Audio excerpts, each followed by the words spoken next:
एक बार दो बच्चों और उनकी सौतेली माँ के साथ एक लकड़हारा था।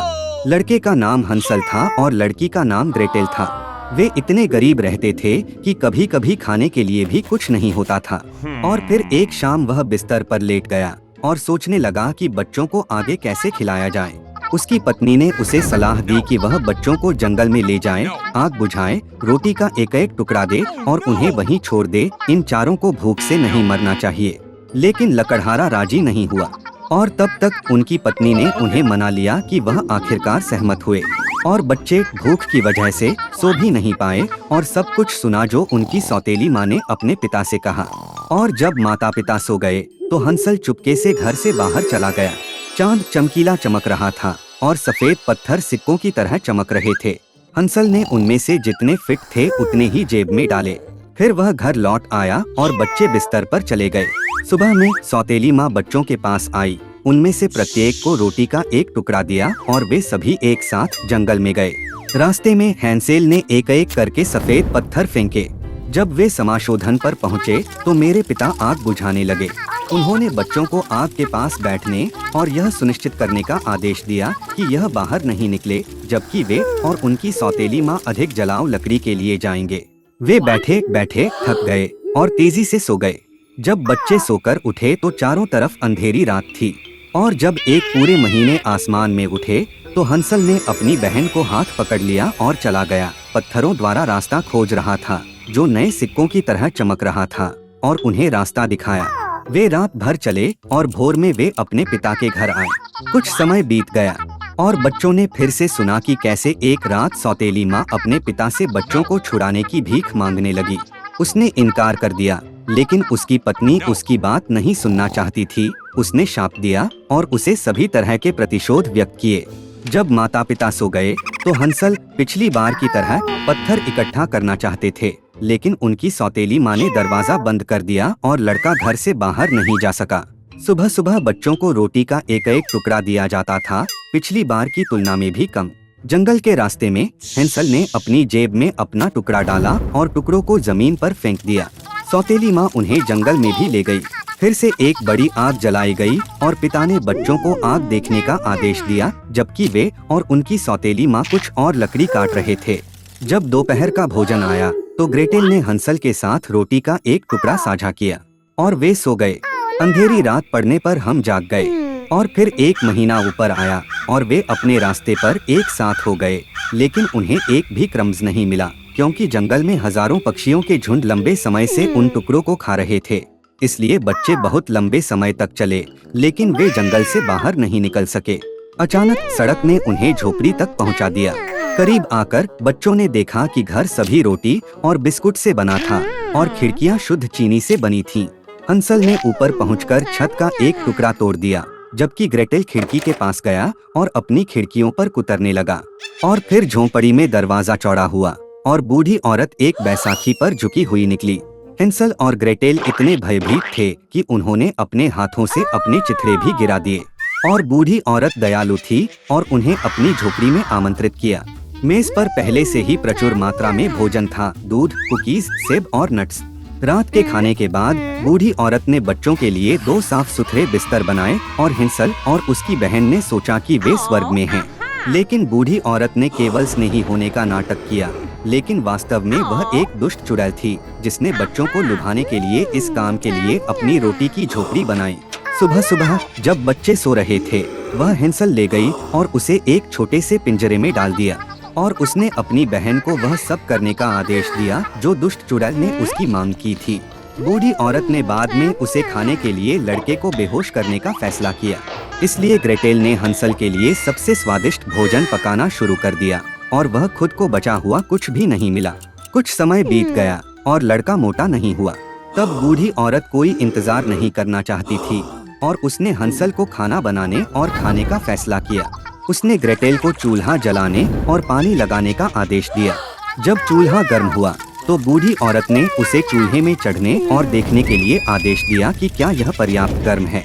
इसलिए वह लड़की को आग में धकेलकर उसे बेक करना चाहता था। लेकिन ग्रेटेल को पता था कि उसके दिमाग में क्या है।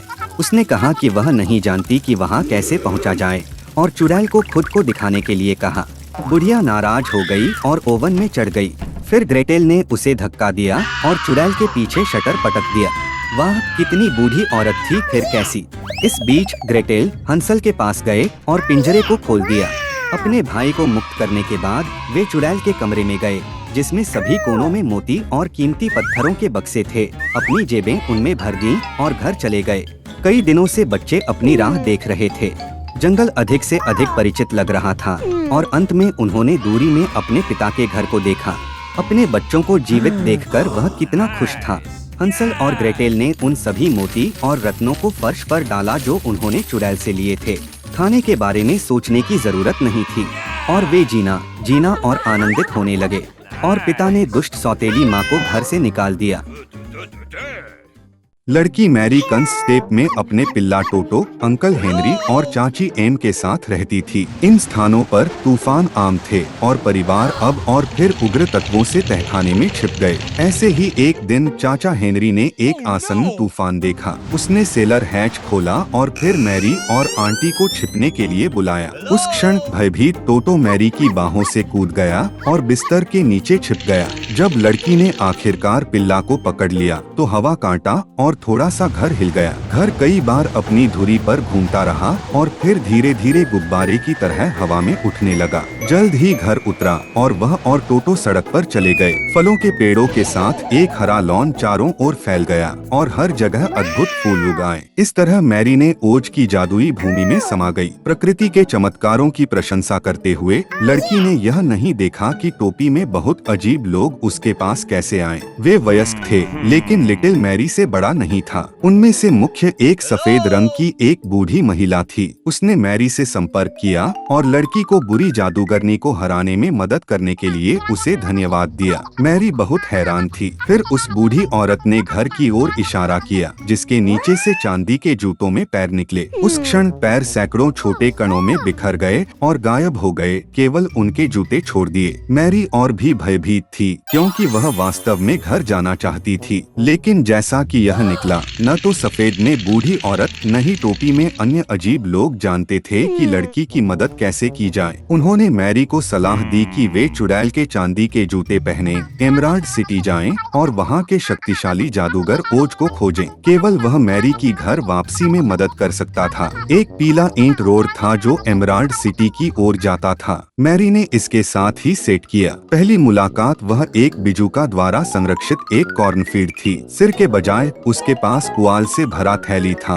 और उसके मुंह और नाक को पेंट से चित्रित किया गया था। बिजुका जीवित हो गया और उसका नाम बिजुका पड़ा। उसने मरियम से कहा कि वह भी जादूगर ओज से उसके दिमाग के बारे में पूछना चाहता है। लड़की ने बिजुका पर दया की, उसे बाढ़ पर चढ़ने में मदद की और वे सड़क पर आ गए। पीली ईंट की सड़क मैरी और बिजुका को जंगल में ले गई। अचानक उन्होंने किसी को विलाप करते सुना। जंगल के घने इलाके में एक मानव आकृति दिखाई दी। यह टिन वुडमैन था। उसके हिस्से इतने जंग खाए हुए थे कि वह हाथ या पैर नहीं हिला सकता था। फिर पास में एक झोपड़ी में मैरी ने एक तेल कैन पाया। उसने वुडमैन के अंगों को चिकनाई दी और वह फिर से चलना शुरू कर दिया। यह पता चला कि लकड़हारे ने लंबे समय से जादूगर ओज को वास्तविक दिल पाने का सपना देखा था। इसलिए दोनों ने मिलकर एमराल्ड सिटी की यात्रा जारी रखी। एक पीले ईंट के निशान घने जंगल के माध्यम से दोस्तों का नेतृत्व करते थे। अचानक एक शेर सड़क पर गाढ़े से कूद गया। जैसे ही उसने बिजुका पर अपने पंजे झूले, उसने टोटो को भौंकते हुए सुना और वह बहुत डर गया। शेर ने मरियम से कहा कि वह शर्मीला पैदा हुआ है और इसलिए जादूगर ओज के पास जाने और वास्तविक साहस के लिए पूछने का कोई मन नहीं है। जब दोस्त अंततः एमराल्ड सिटी पहुँचे तो महान ओज ने उनकी इच्छाओं को पूरा करने के लिए सहमति व्यक्त की, लेकिन एक शर्त रखी। उसने पश्चिम के दुष्ट चुड़ैल को मारने के लिए कहा और दोस्तों को सहमत होना पड़ा। रात के कवर के तहत मैरी, बिजुका, शेर और लकड़हारे ने पश्चिम की चुड़ैल के लिए अपना रास्ता बनाया। वह उनके लिए इंतजार कर रही थी और इसलिए दोस्तों को उड़ान बंदरों को भेजा। उन्होंने टिन वुडमैन को चट्टान से फेंक दिया, सभी पुआल को बिजुका से बाहर निकाल दिया और मैरी और लियो को पकड़ लिया। जब मैरी को पश्चिम की चुड़ैल में लाया गया तो निराशा से प्रेरित होकर उसने चुड़ैल पर पानी डाला। लड़की के आश्चर्य करने के लिए बूढ़ी औरत पिघलना शुरू हो गई और जल्द ही केवल एक मैला पोखर उसके पास रह गया। जब दोस्तों ने एमराल्ड सिटी में वापसी की और मांग की कि जादूगर उनकी इच्छाओं को पूरा करे, तो यह पता चला कि ओज एक जादूगर नहीं था